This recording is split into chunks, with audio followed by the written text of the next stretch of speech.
적당히 좋아하면 덕후가 아니다. 적당 덕후. 안녕하세요. 여러분의 아재 덕후 공PD입니다. 국뽕이란 말을 들어보셨나요? 최근 몇 년 전부터 크아 주모 여기 국뽕 한 사발 이란 밈이 유행했었죠. 그 시작은 몇 년 전 지구 멸망의 시나리오처럼 보이던 팬데믹이었습니다. 전 세계 주요 선진국의 팬데믹 대처의 허술함, 미국, 영국, 프랑스, 독일, 이탈리아 등 우리보다 먼저 수십 년에서 100년 넘게 선진국으로 강대국으로 세계를 호령하던 나라들이었죠. 그들의 팬데믹 대처는 어설프고 아슬아슬했습니다. 우리는 그들보다 상대적으로 치밀하고 조직적이었고 무엇보다 시민의 자발적 동참이 돋보였죠. 결과는 수치로 증명되었습니다. 팬데믹으로 인한 사망률과 경제 후퇴는 전 세계 주요국에서 우리가 가장 적었습니다. 이때부터 캬 주모 여기 국뽕 한 사발 이게 유행했었죠.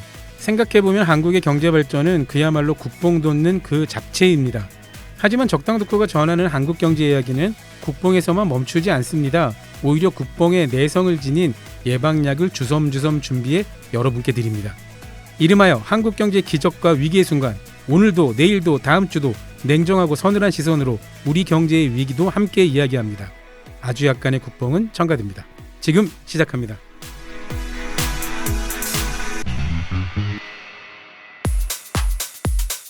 적당히 좋아하며 덕후가 아니다. 적당 덕후 OBS 라디오. 하 소장님 안녕하세요. 네, 안녕하십니까? 잘 지내셨습니까? 네, 그럼요. 하승주 소장님은요. 동북아시아 정치경제연구소장, 부동산 베스트셀러 작가이시기도 합니다. 한참 지났지만 저서의 이름이 뭐였죠? 대한민국 부동산 7가지 질문입니다. 가장 크게 생각나는 질문 하나만 주세요. 네. 전 세계에서요. 전세 제도는 대한민국에만 있습니다. 그렇네요 진짜. 예. 네. 근데 왜? 왠가요? 그러니까요. 짧게. 금융제도의 미흡 때문이었습니다. 너무 짧게 좀만 길게. 이거는 좀 아껴두도록 하겠습니다. 알겠습니다. 네. 좀 길어요. 알겠습니다. 네. 하승주 소장님은요. 얼핏 보면 동네 백수처럼 보입니다. 실제로 그렇습니다. 좀 소개할 땐 조용히 해주시겠습니까? 네. 하지만 유명 팟캐스터이시고요. 타고난 입담꾼, 겸손을 모르는 콘셉트를 자랑하나 사실은 정말 귀염뽀짝한 동네 아재입니다. 어떻게 생각하십니까? 저도 그렇게 생각합니다. 네, 감사하고요. 오늘과 내일의 주제가 좀 무시무시합니다. 첫 번째가 중진국의 함정, 중진국의 덫, 그리고 한국 경제 위기 탈출 넘버원. 네. 이렇게 좀 주제를 잡아봤는데요. 네, 사실 여태까지 이제 1차 산업, 2차 산업 이쪽으로 얘기를 했잖아요. 네네. 그리고 이제 순서대로 간다면 오늘 이제 3차 산업인데 그렇죠. 이 3차 산업의 벽을 넘어야지 네, 중진국의 트랩에서 그렇죠. 넘어서서 그 한계를 뛰어넘어서 선진국으로 도달할 수 있습니다. 소장님, 예. 저희가 그런데 방송이지 않습니까? 네. 지난주 방송을 전혀 안 들으신 분들이 있을 수가 있어요. 네. 그래서 지난주 방송 한국 경제가 토지 개혁을 통해서 어떻게 농업혁명과 그리고 공업 제조업까지 단숨에 올라갈 수 있었나 그 얘기를 짧게 한번 약속해 주시죠. 네, 알겠습니다. 자, 1945년 해방을 겪고 완전히 이제 뭐 토대 자체가 무너진 국가 시스템에서 시작을 하다 보니까 그렇죠. 첫 시작을 전 국민이라고 해도 과언이 아닐 정도로 전 국민이 그때 당시 모두 다 농민이었던 시절에 농업 부분을 개혁을 해야 됐습니다. 실제 전체 인구의 한 80% 정도가 농업에 종사했었죠. 그 중에 거의 한 60에서 70% 정도가 소작농의 신분을 가지고 있었습니다. 아, 태어날 때부터 운명이 정해져 있어. 너무 네. 안타깝습니다. 그렇죠. 한국은 토지 개혁을 시작을 합니다. 유상몰수 유상분배라고 하는 이런 원칙 하에서 이것 자체가 의외로 성공을 거둡니다. 어쨌든 토지 개혁이 성공을 하고 나면은 제일 큰 변화는 농민의 신분이 소작농에서 가족 자영농으로 변한다는 것입니다. 자연스럽게 농업 생산성이 증가하고요. 네, 농업 생산성이 매우 커진다라는 점입니다. 잉여 농산물이 증가하고 맞습니다. 자연스럽게 인구 부양 능력이 높아지며 맞습니다. 농업에 종사하지 않아도 되는 사람들을 만들 수 있다. 그렇죠. 그 그렇게 인원이 해서 그대로 공업에 투입됐다. 네. 이 얘기 잠깐 하고 하면 좋을 것 같은데요. 네. 그러니까 우리가 예전에 일어났던 토지 개혁, 그러니까 토지 분배를 생각하면 그럴 수도 있겠죠 생각하는데 제가 이제 지난주에 소장님과 방송을 하고 나서 이걸 현대적으로 해석하면 어떤 느낌일까 생각을 해봤거든요. 네. 우리 한국인은 모두 건물주를 꿈꾸지 않습니까? 그러니까 지금은 이제 소작농, 농토라 그러니까 아무래도 사람들이 감이 잘 안 올 것 같아요. 네. 대한민국 전체 80%가 자영업자, 건물에 세입해서 건물주에게 월세, 임차료를 내고 사는 자영업자라고 가정을 해보면 어느 날 국가가 이런 발표를 하는 거죠. 여러분 모두 건물 여러분에게 나눠드릴게요. 나눠드리는데 그냥은 못 드리고 여러분이 앞으로 5년 동안 여러분 매출의 30%를 지금의 건물주에게 주세요. 5년 후에 그 건물은 상가는 여러분 것입니다. 이런 느낌이 아니었을까? 네, 거의 그렇게 되겠죠. 네. 그렇게 되고 나면은 자기 건물이 된 이렇게 자영업자들은 그렇죠. 자기 건물을 얼마나 아끼고 사랑하고 새벽부터 나와야죠. 네, 밤늦게까지 죽어라고. 뭐 청소든 인테리어든 뭐 거기서의 고객 서비스든 이런 것들이 엄청나게 발전을 하겠죠. 전단지도 자기 손으로 막 돌려. 지금 같았으면 뭐 2, 3년 있다가 어차피 나가야 되는 이런 데에 그렇죠. 뭐 투자하기 아까워 이런 게 아예 없어지게 되겠죠. 맞습니다. 그렇게 해서 이제 공업 발전의 시기로 넘어갑니다. 네. 거의 대부분의 나라와 달리 한국은 수출 지향형 경제 정책을 취합니다. 대부분의 나라들은 수입 대체형 경제 구조를 택하는 게 일반적입니다만 한국은 수출 지향을 택합니다. 매우 힘든 길이었지만 그쪽으로 우리는 루트를 타게 됐죠. 그런데 그 이후에 또 다른 방법이 하나 또 추가가 됩니다. 즉 외국 기업이 직접 자기 회사가 한국으로 진출해서 외국 회사의 이름으로 공장 짓고 외국 회사의 이름으로 수출하는 이런 방식이 있겠죠. 네. 이게 외국 기업들의 직접 투자, 네. FDI 이렇게 부르기도 하죠. 물론 우리나라도 그런 방식이 있긴 있었습니다. 뭐 마산 투자 자유구역 뭐 이런 거 있지 않습니까? 네네. 예, 있긴 있었습니다만 대부분의 우리나라 기업들은 오히려 외국의 금융기관으로부터 차관을 빌려서 우리 기업이 만든 상품을 우리 기업 이름으로 수출하는 방식을 취합니다. 네. 매우 위험한 방식이었지만서도 경쟁력을 결국 확보를 하고 매우 성공적이 됩니다. 즉 수출 지향형 경제 정책과 차관을 중심으로 한 간접 투자 방식을 결합해서 한국은 제조업의 대성공을 이뤄냅니다. 맞습니다. 이제 그리고 마지막 남은 3차 산업 서비스업으로 전환을 해야 되는 것인데 네. 우선 우리가 서비스업이라고 이야기하면은 좀 막연한 감이 있어요. 물리적으로 형체를 가지는 어떤 상품을 만드는 것이 아니라 네. 용역을 만드는 거죠. 그러니까 소장님 제가 이거 고등학교 때부터 항상 의문이었는데 네. 서비스업은 뭔가 용역을 제공하는 거잖아요. 네. 근데 음식은 공산품이지 않습니까? 농산품과. 그렇죠. 예. 네. 음식을 근데 왜 음식업을 요식업을 서비스업으로 집어넣는 걸까요? 요리라고 하는 서비스죠. 요리는 서비스이기 때문에. 네, 요리라고 하는 서비스라서 그렇죠. 만약에 음식에서 들어가는 각종 재료들을 생산하는 것 네. 이라고 그러면 파 마늘을 갖다가 키운다. 이건 농업이고 그 파 마늘을 이용해서 각종 소스를 만든다. 이러면 제조업이고 그렇군요. 그 파 마늘 더하기 네. 소스 더하기 뭐 각종 재료해서 요리를 만들었다. 네. 그러면 3차 산업 서비스업이 되겠죠. 그렇군요. 그리고 또 궁금한 거는 네. 가령 이제 소프트웨어를 만드는 거. 네. 소프트웨어는 공산품이지 않습니까? 소프트웨어는 그거는 근데 왜 그거를 서비스업으로 포함시키는 걸까요? 만약에 소프트웨어를 갖다 CD에다가 담아서 네. 하는 게 있다라고 하면 그 CD에 담는 요 과정까지는 제조업이라 하겠죠.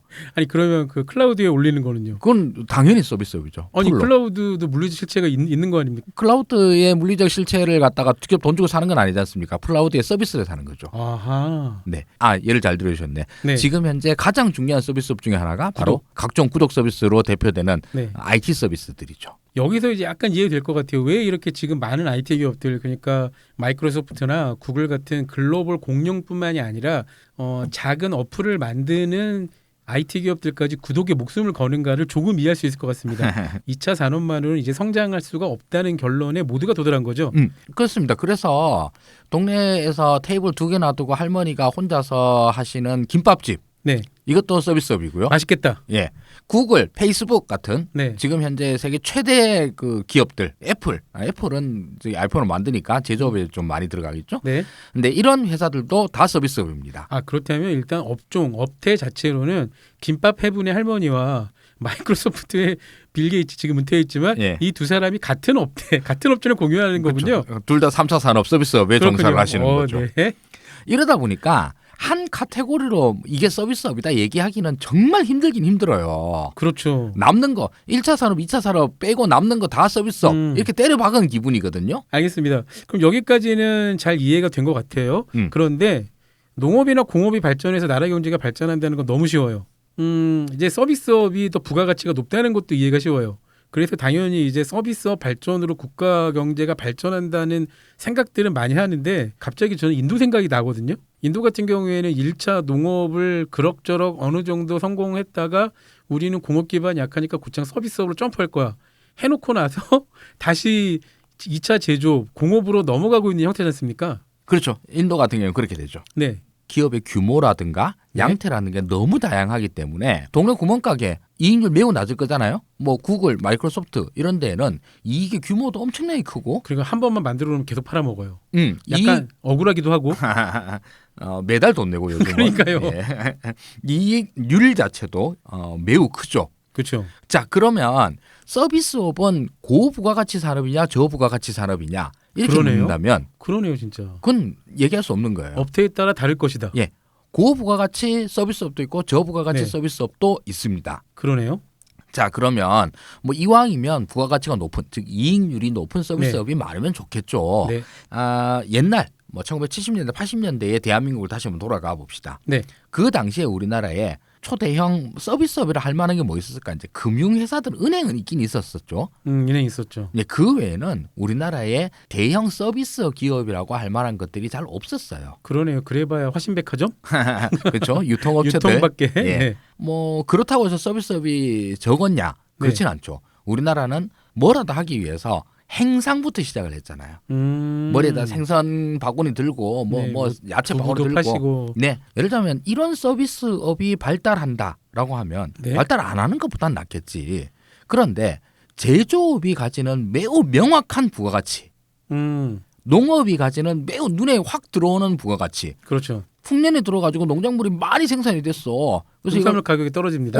농산물 네. 가격은 떨어지겠지만 어쨌든 많이 팔 수 있어. 그렇죠. 그럼 국민들이 이 농산물에 대해서 효용이 확실히 확 느껴지고 그리고 매출이나 이런 것들도 확 늘어나는 게 다 눈에 보여. 그렇죠. 네. 공산품도 마찬가지고. 네. 근데 서비스업이 활성화된다고 해서 장사하는 사람들이 많아진다고 해서 이게 국가 경제가 발전이 되느냐? 이게 1970년대, 80년대까지 우리가 흔히 가져왔었던 의문이에요. 그래서 사실 제조 입국, 공업 입국이라는 말은 있었는데 서비스 입국이라고 하는 말은 없었거든. 봉사 입국. 봉사 입국. 일단 서비스업 중에서 규모가 큰 거다라고 생각을 해보면 금융, 법률, 회계, 교육, 의료 이런 것들이 있겠죠. 자, 이 서비스들이 뭘로 돈 버냐? 그럼 뭐 제일 대표적인 금융업을 다 예를 들어보죠. 워낙 이자. 크니까. 네. 예. 기업에 돈을 빌려주고 이자를 받습니다. 즉 네. 기업 활동이 활발해야지 그러네요. 돈을 많이 벌어요. 네. 그러면 금융업 같은 경우에는 이 제조업의 활황을 기반으로 해서 여기서 서로 부가가치를 나눠 먹는 거 아닌가? 네, 그렇죠. 이렇게 생각할 수 있죠. 그러네요. 예. 소장님 여기까지 말씀하시는 맥락, 근간을 조금 파악했어요. 뭐. 그래서 서비스업은 필연적으로 글로벌화가 될 수밖에 없다. 그거는 조금 이따 나옵니다. 그렇군요. 네. 다른 예를 하나 들어볼게요. 네. 전형적인 제조업 기업 하나를 생각해 보겠습니다. 네. 우리 뭐 그냥 상표 이름 얘기해도 되죠? 저희가 그 광고하는 건 아니니까요. 네. 네. 나이키를 생각해 봅시다. 네. 나이키는 나이스 말고 나이키입니까? 나이키. 네, 나이키. 뭐 전 세계 사람들이 다들 알고 있다시피 이 회사는 신발 제조 회사입니다. 마케팅에 돈을 더 많이 쓰지 않나요? 예. 그런데 이 회사는 나이키 앱도 만들고 어떨 때 보면 광고 회사가 아닌가 싶기도 하고. 그렇죠. 나이키는? 광고에다가 뭐 진짜 전 세계에서 가장 중요한 광고주 중에 한 명이죠. 광고를 갖다 때려박으니까. 아낌없이 쓰죠. 네. 아낌없이. 뭐 각종 이벤트 행사 이런 거 엄청나게 많이 하고 궁극적인 수익은 신발 수익으로부터 나옵니다. 그런데 뭐 이 정도 나이키 정도의 뭐 품질을 가지는 신발이 보통 한 4만 원, 5만 원 하는데 나이키는 여기에 8만 원, 9만 원을 받을 수 있다라고 하면 이 8만 원, 9만 원은 어디에서 나온 부가가치냐? 아하. 즉 나이키가 만드는 모든 각종 마케팅 서비스, 네. 뭐 행사, 뭐 이벤트 이런 것들 이야. 이런 것들로부터 창출되는 수익 아니겠어요? 그러니까요. 말씀을 듣다 보니까 이 자본주의 기업의 간악함을 느낄 수가 있습니다. 네. 동일한 품질을 가지고 마케팅으로 네. 이미지 상승만으로 훨씬 더 많은 가격을 책정할 수 있다. 그렇죠. 예, 거기에 사람들이 아무 거부감 없이 돈을 내게 할 수 있다. 예, 역시 자본주의는 간악한 거군요. 그 특별한 가치를 부여하도록 만들기 위해서 나이키는 그렇게 억만금을 쏟아붓습니다. 그리고 그 억만금 쏟아부은 거에 한 2배 내지 3배 정도의 이익을 노리는 거죠. 그러니까 지금 말씀하시는 요지는 이제 지금 현대 세계에서는 2차 산업과 3차 산업의 경계가 불분명하다는 걸 말씀하시는 건가요? 맞습니다. 그리고 단순한 2차 산업으로만 남다 그러면 강력한 3차 산업의 파워를 가진 기업의 제조 하청업체 이상은 되기 힘들다라는 거죠. 아, 그렇죠. 폭스콘. 네. 네. 뭐 폭스콘은 세계에서 최고로 큰 그렇죠. 제조업 기업이지만 그렇죠. 폭스콘의 이익률 자체는 음. 포션 자체는 매우 작습니다. 폭스콘 단독으로 무엇을 아무것도 할 수는 없으니까요. 그렇죠. 네. 그리고 따지고 보면 이런 의문이 드네요. 막상 애플은 자기가 직접 직영하는 공장이 없는 거잖아요. 그렇죠. 네. 전부 다 하청주소하고 있는데 그럼 과연 애플은 제조업체인가? 물론 이제 그 제조품을 팔기 때문에 2차 산업의 성격이 매우 크긴 하지만 그쵸? 그럼에도 불구하고 애플은 자기 상품의 가치를 더 크게 하기 위해서 온갖 서비스들을 때려박습니다. 자, 그러면 지금 현재에 와서 순수 서비스 기업이라 할 수 있는 뭐 구글, 페이스북 이런 데는 뭐 상품 내는 게 거의 없다 보니까 순수 서비스업이라 부르죠. 그리고 여태까지 대부분 당연히 2차 산업 제조업이라고 여겨져 왔던 핸드폰 만드는 회사, 신발 만드는 회사, 특히 또 심한 게 이제 패션 쪽이죠. 옷 만드는 회사. 이런 데 회사들이 단순히 제조 품질로만 승부하는 데는 지금 현재 단 하나도 없습니다. 그렇죠. 불가능하죠. 네. 대부분 다 어떤 식으로든지 마케팅을 있는 대로 쏟아붓습니다. 심지어 저가 브랜드, 스파 브랜드라고 하는 유니클로조차 마케팅부를 어마어마하게 쏟아붓고 있죠. 당연히 그래야 되죠. 서비스업의 발전을 통해서 2차 산업의 발전을 갖다 한 단계 업그레이드 시킬 수 있는 여지가 있어야지 성공할 수가 있고 국가 경제 전체로 봐도. 그러니까 제조 발전을 위해서라도 서비스업의 고도화는 반드시 필요한 것이다. 네. 맞습니다. 라는 결론이 자연스럽게 나오는군요. 예. 지금 현재에서도 그렇게 예를 들자면 어떤 한 상품 그냥 뭐 단순한 상품이라 하더라도 네. 여기에다가 무형의 가치를 갖다가 쏟아부을 수 있는 이런 능력이 되는 데가 있고 그렇죠. 안 되는 데가 있어요. 그렇죠. 그러니까 요새 말로 그걸 이제 스토리텔링이라 그러지만 사실은 얼마나 그럴듯한 거짓말을 잘 생산하느냐인 맞습니다. 거죠. 예. 그 뭐 굳이 거짓말이 아니라 하더라도 예를 들자면 과장, 뭐 예. 법이 허용하는 범위에서의 과장. 아름다운 감동이라고 얘기를 하면 뭐죠. 우리가 또 한번 예를 한번 생각해 봅시다. 망치를 만드는 회사가 있다고 생각해 망치. 네, 갑자기 망치는- 망치가 나왔습니다. 자, 이 망치들은 뭐 어디나 다 만들 수 있으니까 전 세계 망치 만드는 회사는 아주 많을 겁니다. 네, 그런데 여기에서 어떤 천재적인 기업가가 네. 망치 업계에 뛰어들었어. 네, 자, 세계에서 가장 좋은 망치를 만들었습니다. 네. 라고 해봐야 예, 알겠습니다. 고생하셨어요. 네, 고생 많으셨네요. 네. 많이 파세요? 그런데 이 망치 회사는 음. 여기에다 놀라운 마케팅을 끼얹어서 이게 바로 토르가 쓰던 거다. 그럼 일단 인간이 못 들지 않습니까? 토르가 쓰던 거면? 그 놀라운 우리 회사의 테크놀로지로 네. 여러분들도 들 수 있게 만들었습니다. 인간이 들 수 있는 토르의 망치를 개발했다. 네네네. 네. 이런 식으로 나름대로의 스토리를 입혔더니만 세계적으로 대히트를 했다. 지금 농담처럼 말씀하셨지만 사실은 대부분의 마케팅이 이 기술을 쓰고 있죠. 네. 잘 생각해 보시면 여러분 우리가 구입하는 대다수의 제품들이 터무니없는 배경 이야기가 숨어 있습니다. 우리는 그거를 그럴듯하다고 끄덕거리면 지갑을 열고 사게 돼 있어요. 네, 그렇습니다. 자, 이런 예들을 들었었는데 그럼에도 불구하고 네. 지금 이야기는 지금 최근 21세기 넘어와서 네. 오히려 더 확 그 퍼진 이야기들이잖아요. 그렇죠. 20세기 때까지만 해서도 그냥 뭐 그럼에도 불구하고 품질 좋은 상품을 잘 만들면 잘 팔리는 세상이었잖아요. 그렇죠. 그리고 실제로 그걸로 일본이 승승장구를 했고요. 네네. 그런데 21세기 들어와서 일본이 몰락하게 된 결정적인 계기가 기술 발전에만 올인을 했고 이야기를 만들거나 소비자에게 다가가는 방식은 생각을 안 해서 그래서 이제 삼성이나 하이얼이나 LG가 일본 전자기업들을 뛰어넘을 수 있는 근본적인 이유였었고요. 네, 그렇게 해석하는 분들 많죠. 실제로 매우 저도 동감하는 바이고요. 네.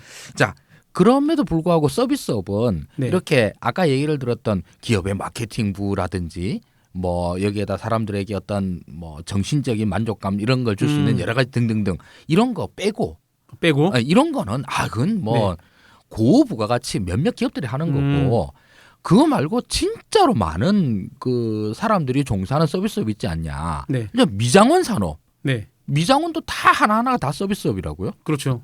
그리고 식당, 네. 동네 학원 네. 뭐 이런 것들 다 서비스업입니다. 네. 이런 쪽에서도는 뭐 그럼 옛날과 그대로 똑같이 서비스업으로서 이제 사실 저부가가치의 소규모의 이런 식으로 운영되고 있는 것도 사실이지 않냐. 그렇죠. 네. 이런 부분에서의 발전은 어떤 게 있을까? 소규모 서비스업의 아주 큰 공통점이 하나 있습니다. 네. 로컬 기반, 지역 기반이라는 겁니다. 그렇죠, 그렇죠. 예. 그 지역을 벗어나면 잘 안 돼요. 그게 멀리서까지 어디 인천 남동구에 있는 무슨 미장원이 엄청 잘하는 사람이래. 그렇다 하더라도 그 미장원은 미용사가 뭐 3명밖에 없고, 그렇죠. 예, 뭐 의자가 뭐 몇 개밖에 없다. 그리고 그까지 가는 것까지는 힘들어. 이렇게 해서 거기는 예약을 뭐 밀려 있다 하더라도 볼 수 있는 건 뻔해요. 네. 그럼 이 미장원이 매우 이제 좋은 평가를 받고 있는 미장원이라 생각을 해봅시다. 이 미장원이 부가가치를 늘릴 수 있는 방법이 뭐가 있을까? 시공간을 뛰어넘어야 되죠. 네, 그렇습니다. 네, 그 본점의 품질을 복제하는 것을 전 세계 방방곳곳에 붙여넣기를 해야죠. 맞습니다. 바로 첫 번째가 네. 분점을 내는 프랜차이즈화가 있겠죠. 실제로 미장원뿐만 아니라 식당 등등 뭐 다 이런 식으로 일단 규모를 확장할 수 있습니다. 그렇죠. 자, 분점 내는 것 좋아요. 네. 그리고 근데 식당 분점 냈는데 오히려 분점이 이상해 이래가지고 망하는 경우도 꽤 많죠. 네, 그래서 덩달아 본점까지 망하는 경우도 덜어 있고요. 덜어 있죠. 또 다른 방법이 있습니다. 이번에는 분점 내는 것보다 시공간의 영역을 훨씬 더 확장할 수 있는 방법이 있습니다. 뭘까요? 자, 미장원은 뭘로 할까요? 하승주 미장원대로 갑시다. 네. 하승주 미장원의 각종 이 노하우라든가 이런 것들이 네. 매우 좋다고 소문이 났어요.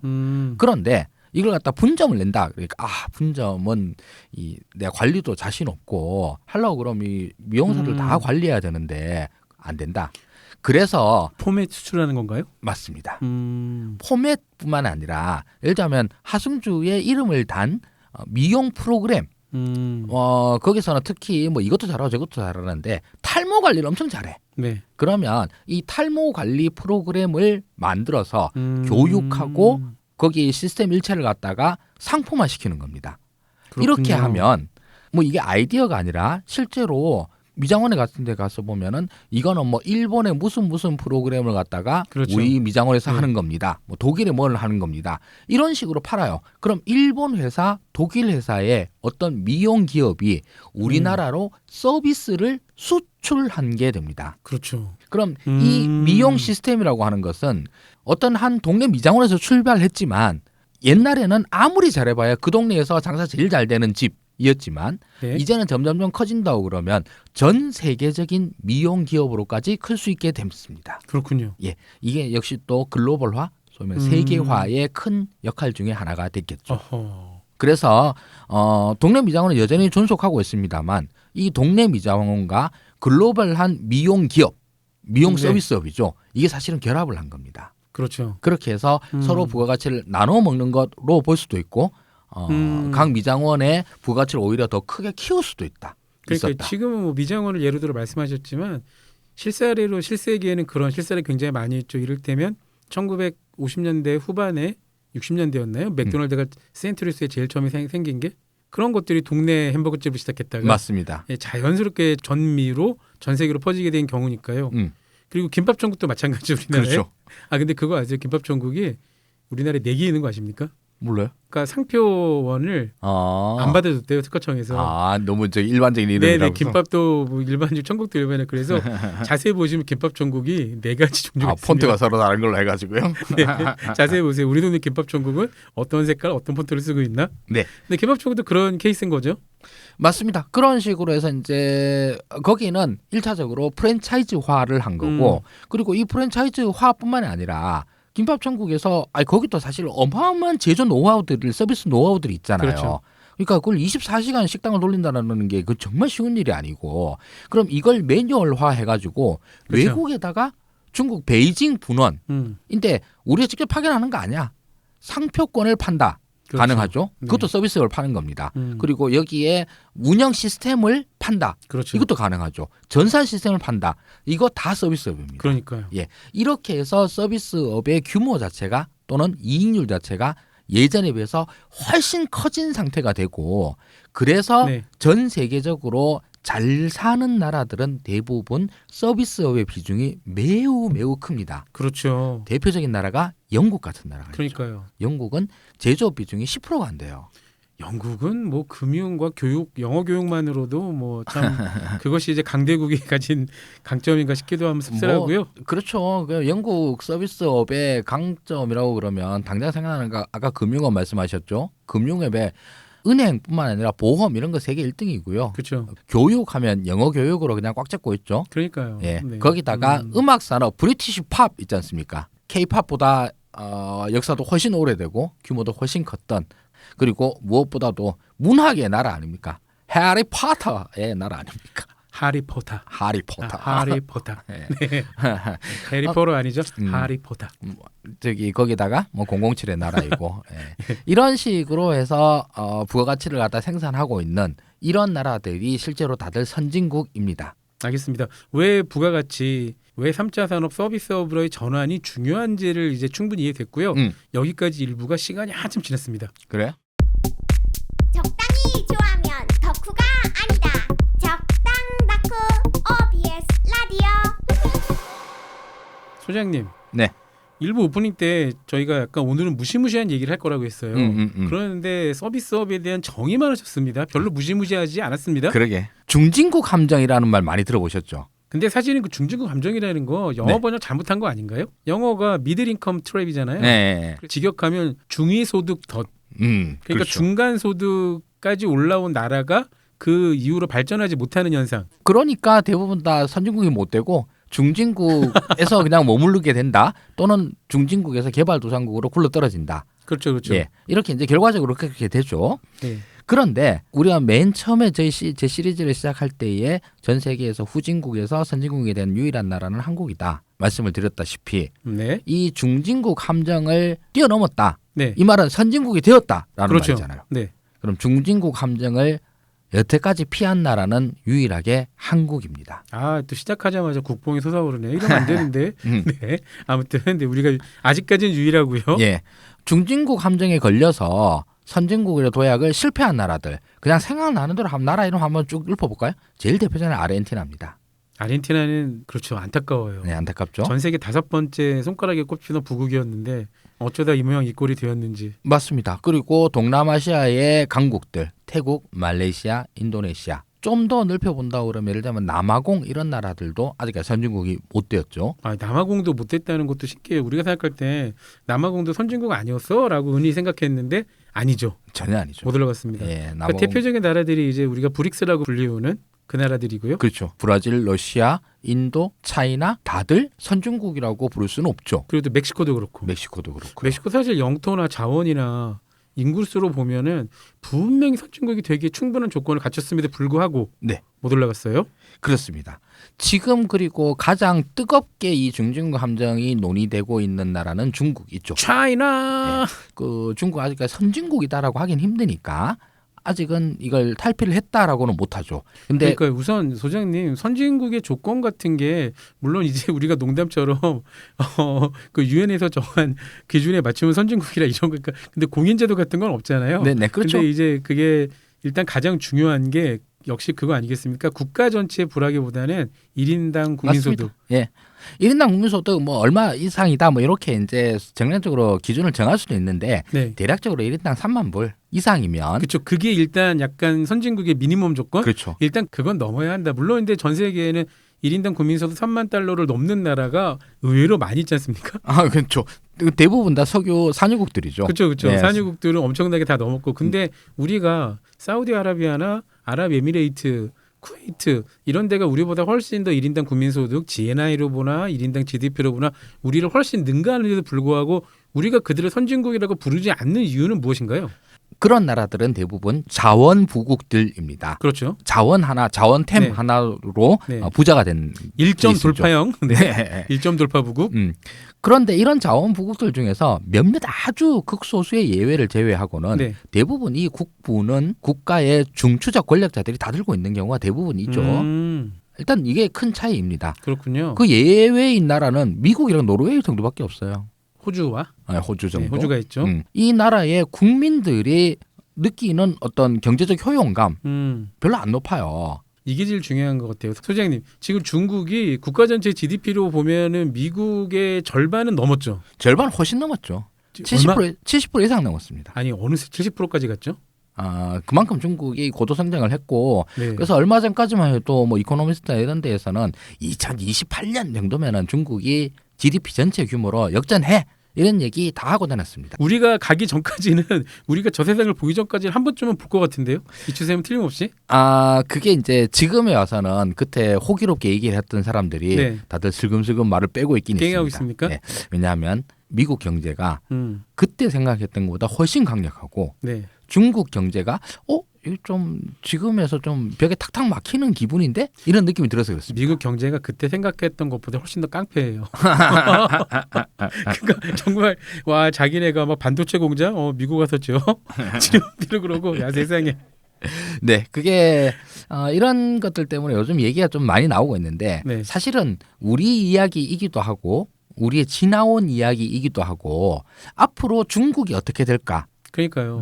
생각해 볼 수 있는 이런 테마이기도 하죠. 그러니까 유심히 봐야 되는데, 그러니까 제가 선진국의 조건을 이제 소장님께 몇 번 질문을 드린 이유가, 그러니까 국가 전체 GDP 규모로는 이제 중국은 전 세계 확고 부동의 넘버 2 아닙니까? 그렇죠. 그냥 넘버 2가 아니라 넘버 1 자리를 바짝 목 뒤에서 바짝 추격하는 언제라도 당장 넘버 1이 될 수 있을 것처럼도 보였던. 그런데 그 아무도 어떤 사람도 중국을 선진국이라고 얘기하진 않잖아요. 아직은 그렇죠. 예, 그 네. 조건 중에 하나가 가장 큰 거는 역시 1인당 국민소득. 1인당 GDP에 있어서는 중국뿐만 아니라 아시아의 북극 그 어느 나라에도 도달하지 못했다. 그러니까 우리만이 아니라 일본만이 아니라 대만, 지금 대만 1인당 국민소득 우리보다 더 높죠. 우리보다 높죠. 네, 싱가포르, 홍콩, 싱가포르도 우리보다 높죠. 그리고 보니까 아시아에서 1인당 국민소득은 선진국 중에 우리가 최하위군요. 어쨌건 중국은 아시아 선진국의 최하위인 우리조차 넘지를 못했다. 중국이 지금 1인당 국민소득이 얼마 정도죠? 10,000불은 넘었죠. 10,000불 넘었죠. 12,000불 가까이 될 겁니다. 그럼 거기도 엄청나네요. 네, 뭐 15명의, 최근에도 네. 그냥 척척척 늘어난 게, 아이고. 예, 한 몇 년 전까지 그 중국 한 8,000 정도 아니야? 이렇게 생각하시는 분들 많을 텐데요. 다시 한번 찾아보시면, 벌써 여기까지 왔어? 아니, 저도 10,000불 넘었다는 기사를 한 2, 3년 전에 본 것 같은데 중국은 역시 무서운 나라입니다. 자, 그러면 네, 왜 중진국 함정을 넘기가 이렇게 힘든가? 네, 이건 아예 경제학 교과서에 네. 정의로 매우 나왔습니까? 이제 건조한 단어로 문장으로 쭉 적혀져 있습니다만, 네, 그걸 제가 읽어드리면 네. 아무도 갑자기 라디오를 다 끄실 테니까. 네, 그러시면 안 되고요. 네. 그냥 딴 게 아니라 임금이 올라서 그렇습니다. 아하, 그냥 월급이 올라가지고 그 월급 대주고 네. 만들 수 있는 상품이 몇 개 없는 거예요. 그러니까 상승한 임금분을 상회할 부가가치를 창출하지 못했다는 얘기군요. 예, 그게 결정적 이유입니다. 예전까지만 해도 그야말로 우리나라도 마찬가지로 청계천 이런 뭐 다닥다닥 붙어 있는 공장에서 밀어 넣어 가지고 이렇게 소장님, 경제학자들은 약간 게으른 것 같아요. 왜요? 그러니까 왜 뭐 이런 거잖아요. 왜 한국은 가난했어요? 너희가 돈을 못 벌었기 때문에. 이 얘기랑 뭐가 되는 거예요? 너희가 돈을 벌 수 있는 산업 구조가 아니었기 때문이야. 뭐 이거 마치 일본 그 환경성 장관 고이즈미 말투 아닙니까? 아침에 일어나 불을 켰다. 방이 밝아졌다. 잠깐 좀 딴 얘기를 드리면은요. 제가 학부 전공이 네. 법학과 출신인데 그렇죠. 네. 놀랍게도. 제가 본 법학 교과서의 가장 놀라운 문장을 잠깐 소개해드리도록 하겠습니다. 네. 형법 총론에 보면 객관적 귀속 관계라고 하는 말이 있습니다. 벌써 말이 어렵네요. 네, 그래서 너무 궁금하잖아요. 네. 말도 너무 주장적이고. 네. 그래서 이게 무슨 말인가 싶어서 교과서를 펼쳐봤더니만 객관적 귀속 관계란 객관적으로 귀속되는 관계이다. 라고 써놨던. 야, 명제가 완벽하네. 반박의 여지가 없네. 이런 부분들은 네. 우리가 좀 이해를 하고 네. 그래서 이제 사회 과학이 넘어야 될 벽이다. 네, 뭐 이 말씀을 드리는 이유는요. 네. 그렇기 때문에 하승주 소장님처럼 유능한 경제 커뮤니케이터가 필요하다라는 빌드업이었습니다. 아이 감사합니다. 네. 네. 자, 가보도록 하겠습니다. 그러면 점점점 국가가 제조업 강국이 됐어요. 네. 우리나라에 뭐 예를 들면 1980년대에 대한민국을 생각해 봅시다. 그래서 그렇죠. 우리나라에서도 어느덧 뭐 이것저것 만들기 시작을 해요. 그렇죠. 나이키가 들어오니까 프로스펙스를 만들고. 그렇습니다. 그랬죠. 꽤 이제 품질도 좋아요.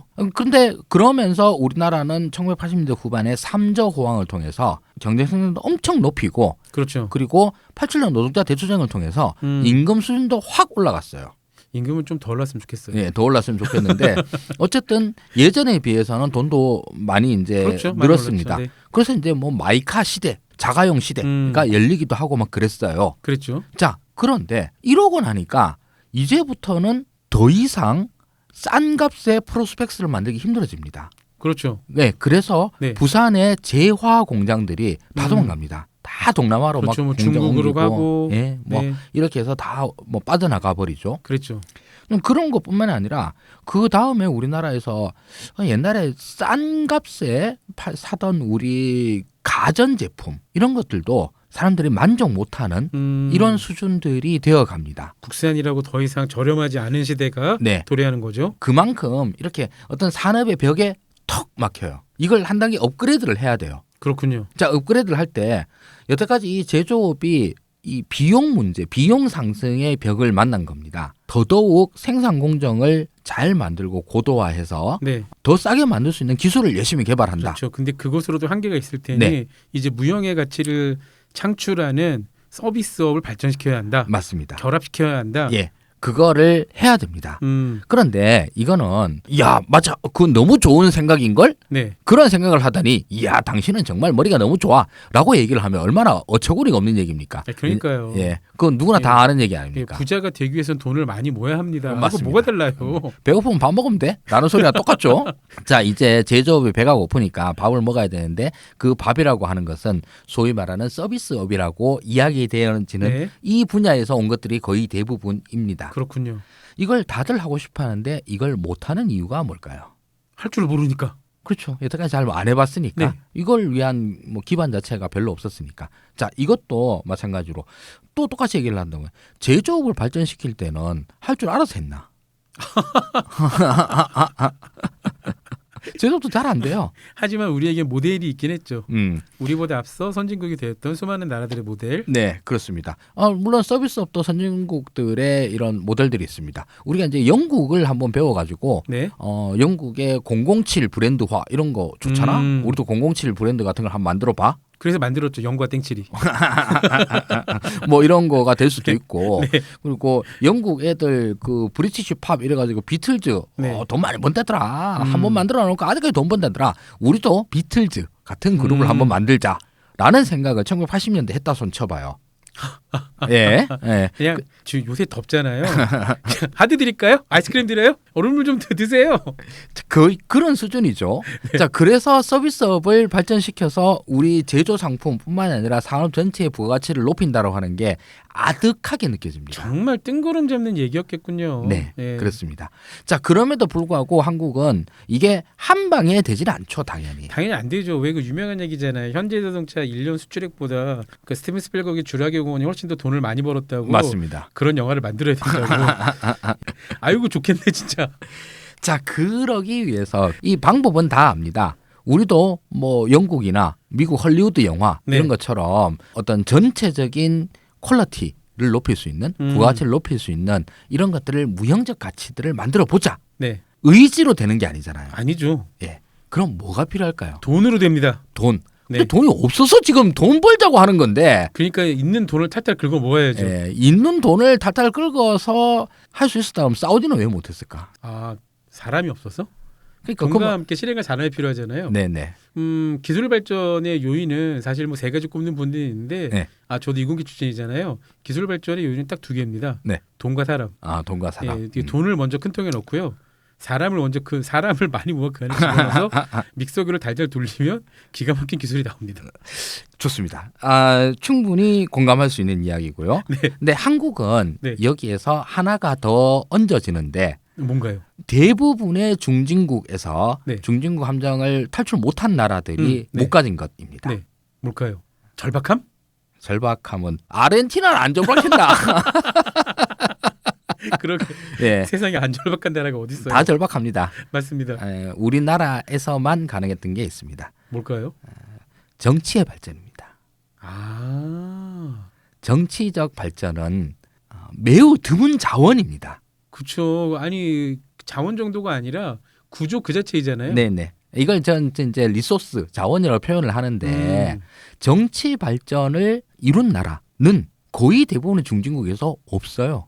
지금 여기 사주연님께서 뭐 민주주의의 요용성을 그렇게 말한다기보다는 이런 거죠. 경제가 발전하기 위해서 정말 중요한 거는 예측 가능한 미래잖아요. 네. 그 말은 사회 전체가 굉장히 투명해야 되는데 지금까지 인류가 만든 모든 정치 체제 중에서 민주주의가 가장 그나마 사회 전체를 투명하게 오랫동안 유지하는데 제일 효율적이었습니다. 네, 맞습니다. 그런데 대부분의 중진국의 함정에 빠진 나라들이 그 투명한 정치 체제를 가지지 못한 채 머물러 있는 경우가 많았는데 우리는 어쨌건 그걸 돌파했단 말씀이군요. 네, 그렇습니다. 그거는 매우 다양한 영역에서 확인될 수 있습니다. 지금 K 콘텐츠가 이제 뭐 K-팝부터 시작을 해서 네네. 뭐 세계적인 경쟁력을 갖고 있다. K 콘텐츠를 이렇게 융성화하기 위해서 과거에 뭐랄까 국민들의 건전한 어떤 문화관념들을 해치는 이런 것들은 하면 안 돼. 모든 음반에는 건전가요를 집어넣도록 그래서 맞습니다. 국민 정서 함양에 이바지할 수 있도록 하시오. 그리고 밴드 이름을 영어로 쓰다니 음. 어니언즈가 뭐요? 양파들로 해? 뭐. 하거나 지나친 검열을 하거나 심지어 가사다 검열했었죠. 그렇죠. 근데 그 흔적은 아직 남아있어요. 그래서 저희도 지상파잖아요. 네. 그래서 저희도 어쨌건 자체 심의를 최소한 통과하지 않는 음악들은 방송하지 못합니다. 근데 그까지 1차적으로 남아있어요. 이렇게 뭐 필터링하고 하는 것들은 네. 당연히 뭐 어느 나라 다 있긴 있겠죠. 음. 그러나 국가 권력이 전면에 나서서 이렇게 하는 것 이런 것 좀 많이 어색한 게 아니라 지금 생각해 보면은 그때가 완전 야만의 시절 같이 느껴지지 않습니까? 그렇게 말씀하시니까 지금 현재 하 선생님 그거 아시죠? 전 세계에서 헐리우드 영화 다음으로 영화 수입 1등인 나라가 어딘지 아십니까? 2등인 나라 그러니까. 흔히 생각하면 인도 떠올리잖아요. 네네. 발리우드. 네. 중국입니다. 중국이 중국의 국뽕 영화. 그렇죠. 예, 중국 밀리터리 국뽕 영화들이 그러니까 그 중국 내에서밖에 안 팔리잖아요. 네네네. 아니 그게 미국에 팔리겠어요, 한국에 팔리겠어요, 일본에서 팔리겠어요.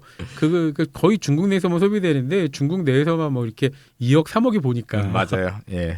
최고 흥행 수익을 내는데 근데 그게 굉장히 미스테리죠. 전 세계에서 흥행 수익으로 보면은 헐리우드 영화 포함해서 탑10 안에 드는 영화들인데 중국을 벗어나는 순간 아무도 몰라. 맞아요. 중국이란 국경을 벗어나는 순간 경쟁력이 거짓말처럼 사라지는. 저도 지금 몇 개 시도해 봤었는데 네. 어떤 경우에는 와 기술적 성취가 엄청나다 이런 영화들도 있긴 있더라고요. 그래서 기술적 성취라는 거는 이제 그래픽 CGI 같은 걸 말씀하시는 거군요. 그렇죠, 그렇죠. 예, 그런 것들은 와, 이 세상 이건 뭐 이런 근데 느낌이 이제 뭐 드는데. 영화가 CGI만으로 되는 건 아닌 거니까 그러니까요. 정말 복합적이잖아요. 예. 배우들의 연기 물론 이제 그 기본이 되는 시나리오. 근데 결국 시나리오나 배우들의 연기나 자유로운 상상력, 자유로운 표현력을 보장해 줘야 그 안에서 다양성이 발현되면서 서로 충돌하면서 만들어내는 그런 하모니 같은 건데 당이 지정을 해. 이거 이상 벗어나면 안 돼. 거의 해봐야. 그런 거죠. 그렇죠. 그 80년대까지만 해서도 영화 잘못 만들면은 영화 흥행에 실패해서 이제 큰일 난다 이게 아니라 패가망신을 예. 할 수 있죠. 뭐 흥행 실패보다도 일단 잘못 만들었는데 이 높은 분이 불러가지고 혼난다 이런 걸 그러니까요. 걱정할 수도 있잖아요. 그럴 수 있죠. 예, 이런 기반 하에서는 사실 전체적인 산업의 부가가치를 끌어올리기 위한 무형적 가치를 만들기 위한 조건이 그러니까요. 되기 힘들죠. 그래서 지금 중국 영화를 예로 들었던 게 중국 영화를 보면 중국이 중진국의 함정에서 벗어나지 못한다는 그런 가장 상징적인 씬이 아닌가. 그렇습니다. 그래서 이런 것들 때문에 중국이 중진국 함정 탈출하는 게 힘들지 않을까? 이런 네. 생각을 할 수도 있고. 네. 근데 뭐 앞으로 예상 사실 정말 힘듭니다. 아 맞죠. 예. 네, 맞습니다. 그리고 그럼에도 불구하고 중국이 여태까지 해온 성과들이 너무 멋지기 때문에 이게 앞으로도 이어질 거다라고 생각하는 게 자연스럽다 이렇게 생각할 수도 있거든요. 중국의 전략은 그런 것 같아요. 너희가 그러니까 서방이 중국을 바꾸지 못하는 것처럼 중국도 서방을 바꿀 수 없다는 걸 알아. 그렇다면 중국이 서방보다 더 많은 사람과 더 많은 자원과 더 많은 부를 가지고 있겠다. 그런 것이 아닌가. 그런 점에서 어떻게 보면 중국이 진짜 무섭게 느껴지는 게 그런 점이죠. 그렇죠. 자, 그래서 서비스업의 얘기를 드리는 것은 네. 자, 우리가 1차 농업국에서 네. 2차 제조 강국으로 가기 위해서는 기아를 1단에서 2단으로 올리는 작업이 필요합니다. 네, 그죠? 성공했어요. 네, 성공했고 다시 2차 제조업 산업에서 다시 한번 성공한 국가로 부국으로 가기 위해서는 다시 한번 서비스업 고도화라고 하는 기여를 또 한번 더 올려야 됩니다. 근데 소장님 말씀을 들어보니까 2차 산업에서 3차 산업 서비스업으로 가는 기여는 2단에서 3단으로 가는 게 아니라 3단에서 4단 내지 5단으로 바로 점프하는 느낌이거든요. 뭐 그럴 수도 있죠. 예. 근데 이제 이해의 편의를 위해서 네. 그냥 3단이라고 할게요. 네. 기아 중립에서 일단 박는다. 네. 요 과정에서는 매우 강력한 국가의 리더십이 필요해. 얘기할 수 있어요. 왜냐하면 그렇게 된 선례들이 많기 때문에 그래요. 그렇죠. 그리고 1단에서 2단, 1차 산업에서 2차 산업으로 네. 기어 올릴 때 이때도 마찬가지로 강력한 중앙 집권적 권력의 네. 리더십 이게 뭐 필수적이야라고 얘기해도 말이 돼요. 네. 왜냐하면 그렇게 된 나라들이 또 역시 매우 많기 때문입니다. 그렇죠. 그런데 2단에서 3단, 즉 중진국 함정에서 탈출하여 선진국으로 가는 이 기어 변속에서는 이제는 강력한 국가 권력의 리더십이 꼭 필요해라고 얘기할 수가 없습니다. 국가 주도만으로 해결할 수 없는 단계에 머물렀다. 네, 네. 선례가 없어요. 그렇군요. 그렇게 해서 성공한 예가 없습니다. 음. 그런데 그 반대의 예로 해서 오히려 국민의 자율적인 자발적인 그 경제 활동이 가능하도록 네. 안정적인 정치 시스템을 갖다가 마련한 대한민국은 성공했어. 그럼 이게 정답이 돼버리는 거죠. 그냥 그러니까 그러면 또 우리가 이게 약간 오늘은 무시무시한 얘기를 기대했는데 또 결론은 약간 국뽕에 가까운 결론이 그런가요? 도출되네요. 네. 그 실제로 이런 얘기들을 공식화한 게 예를 들면 경제 성장론, 경제 발전론이라고 하는 이제 경제학의 분과가 있고요. 네. 여기에서도 아주 자주 논의되는 것 중에 하나가 경제 발전에 있어서 독재가 어떤 역할을 하느냐 이거 아주 많이 얘기되어집니다. 왜냐하면 네. 독재 과정에서 경제 성장한 예도 엄청 많거든요. 많죠. 예. 그리고 그 반대의 경우도 아주 네. 많고요. 어떤 독재는 아니, 매우 이거, 나쁜 거고 그러니까 어떤 이렇게 구분해야죠. 경제에 좋은 독재가 있었고 경제에도 나쁜 독재가 있다. 네, 맞습니다. 뭐 네. 그런 식으로 해서 경제 발전에 도움되는 독재는 어떤 거고 안 될 독재는 어떤 거 네. 이런 식으로 이제 논의들이 이제 더 음. 분파돼 가기도 합니다. 자, 그런데 여기에서 이런 얘기들과 달리 아니야. 어느 순간이 되면 독재 얘기 안 나올 때가 있어. 독재가 아니라 민주주의가 돼야지 경제가 발전할 수 있어. 네. 라고 얘기한 사람이 있습니다. 결국 민주주의가 정착한 나라만이 이 한국 경제의 기여를 2단에서 3단으로 3단에서 4단으로 그렇군요. 쭉쭉쭉 올릴 수 있다라고 하는 내용입니다. 그런 점에서 우리가 대한민국이 아주 독특한 예이듯이 중국도 또한 매우 독특한 예가 되겠네요. 중국도 충분히 그렇죠. 그 어마어마한 대국이 여기까지 경제 성장을 했다는 거는 또 우리가 지금까지 가지고 있던 그 어떤 모델을 적용해도 풀 수 없는 풀지 못할 여러 가지 질문들을 던지고 있네요. 맞습니다.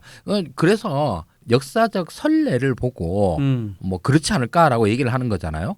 근데 중국이 또 놀라운 돌파력으로 아니 뭐 그럼에도 불구하고 중국 고유의 독자적인 모델이 있어라고 해서 기업 변속에 성공할 수도 있습니다. 그렇죠. 예. 그렇게 된다고 그러면 그럼 또 이런 식으로도 생각할 수 있겠구만 이라고 그렇죠. 모르는 일이니까요, 다른 얘기들이 말 그대로. 가능하죠. 맞습니다. 그런데 지금까지는 선례가 대한민국의 선례 하나밖에 없기 때문에 그러네요. 그렇다고 그러면 뭐 이건 이 역사적 선례를 거스르면서 그 반대의 이야기를 할 수는 없지 않냐. 그렇다면 아르헨티나가 진짜 우리랑 완벽하게 대척점이 있는 것 같습니다. 그렇죠. 그러니까 우리보다 굉장히 빨리 민주주의를 도입했고 정착을 해서 선진국이 되었는데 그 이후로는 심지어 군부 독재까지 겪은 아이코 정치가 중요하군요. 네, 그렇습니다. 경제가 발전하려면 결국은 리더십의 문제거든요. 어떤 리더십이냐? 스탈린의 지배하에 있을 때 소련의 경제 성장률은 어마어마했어요. 어마어마했죠. 예, 당시 세계 성장률로만 따지면 1등이었었고요. 그랬죠. 그렇게 해서 미국 다음 소련이 될 정도로 그렇게 빵빵빵빵빵 찍어 나갔었습니다. 그런 리더십으로 결국 소련이 망한 이유가 뭐냐? 스탈린 때문에 망했어라고 해도 틀린 말이 아니거든요. 스탈린이 만들어놓은 그 시스템이 결국은 소련이라고 하는 시스템을 도저히 지탱할 수 없는 수준으로 밀어붙였으니까. 일단 틀림없는 건 인류 역사를 2000년이건 5000년이건 얼마를 보건 간에 권위주의 시스템은 그 절대 능력을 가지고 있는 권위자가 사망한 이후에 무너지게 돼 있습니다. 이건 우리가 역사에서 너무 많이 봤던 일이에요. 그런 선례들을 계속 머릿속에 담게 되는 것이죠. 그렇죠. 그래서 지금 현재 우리나라가 선진국 대회를 들어섰어. 이거는 누구도 부인할 수 없습니다. 네. 예, 우리나라 사람도 부인 안 하고요. 외국 사람들 다 그렇게 생각하고요. 국가적으로 공인된 뭐 OECD니 어디니 다 그렇게 생각을 합니다. 그럼요. 우리 네. 유엔이 인증한 거 아닙니까? 네, 유엔도 인증하고. 예, 운크타드 인증, OECD 인증. 네. 그런데 그 인증이 사실 선진국의 레벨에 한번 들어가면 잘 안 떨어지긴 하죠. 그렇죠. 잘 안 떨어지긴 한데 그렇다고 해서 아예 안 떨어지진 않잖아요. 실제로 일본이 지금 일본이 안고 있는 심각한 문제죠. 네. 선진국 탈락되지 않을까 하는. 물론 그렇지는 않을 겁니다만 사회적 징후적으로 단순히 국민소득과 국가경제의 GDP가 주는 것뿐만이 아니라 맞습니다. 사회 전반적으로 후퇴하는 양상들이 보이거든요. 예. 그리고 까짓거 선진국이고 뭐 나라가 선진국이고 하면 뭐해? 나만 잘 살면 돼. 그래 내가 가난한데 나라 선진국은 뭐 어쩔 거요? 내가 잘 사는 게 제일 중요하죠. 예, 내가 잘 산다는데 내가 잘 산다라고 하는 것은 내 월급이 많은 거 아주 중요하죠. 그뿐만 아니라 내가 여기 살고 있는 환경, 시간적, 공간적 환경 속에서 얼마나 큰 효용과 만족을 느끼면서 사는가 그렇죠. 이거잖아요. 그러니까 내가 잘 산다는 건 나만 잘 사는 게 아니라 나도 너도 최소한의 생활을 영위하는데 그렇게 큰 노력 없이 하지만 우리가 여기서 조금 더 노력을 하면 그만큼의 보상이 주어지는 것이 합당한 미래 예측이 가능한 이런 거잖아요. 그런 게 근데- 선진국이죠, 근데 사실은. 그렇게 생각하면 과연 우리가 그동안 몇십 년 동안 꿈에도 그리던 선진국이 이런 모습일까 생각하면 약간 고개가 갸웃할 지점이 있어요. 네, 그렇긴 한데요. 다른 나라에서 온 사람들 이야기를 들어봐도요. 거기도 고달픈 건 똑같더라고요. 네, 고달프긴 고달픈데. 아니, 당연히 뭐 전 세계 기준에 의해서는 우리는 굉장히 부국에 속하죠. 네, 맞습니다. 틀림없습니다. 예, 그런 건데 이후에 이제 우리나라가 과연 지금처럼의 어떤 스피드 또는 발전상 그리고 국민들이 느끼는 경제적 만족감 효용성은 떨어지겠죠. 예, 이런 당연히. 것들은 계속 유지하기 힘들 것 같다. 이미 많이 떨어졌고요. 예. 네, 이런 생각이 좀 듭니다. 맞습니다. 예, 오늘도 아주 유익하고 깨알 같은 하지만 오늘은 약간 좀 그 고등학교 강의 시간, 대학교 강의 시간 같은 느낌 살짝 들어서요. 그렇습니까? 예, 내일은 조금 더 원래 하도전님의 특징이라고 하면 그 날 것 그대로의 그렇죠. 이웃집 아재 같은 친근한 아주 어려운 이야기를 그렇게 거침없이 쉽게 풀어내는 그런 거 아니겠습니까? 네, 제가 근데 사실 저기 옛날에는 교과서에 나오는 저 정의 이런 것들 딸딸딸 외워서 그냥 머릿속에서 그냥 팍 하고 이랬었는데 그럼 많이 좋아진 겁니다. 좀 이해해 주십시오. 알겠습니다. 여러분은 지금 OBS 라디오 적당 덕후를 듣고 계시고요. 저희는 내일 다시 이 시간에 뵙겠습니다. 경제로 충만한 토요일 밤 보내세요. 적당히 좋아요. 누구나 안다. 적당 덕후 OBS 라디오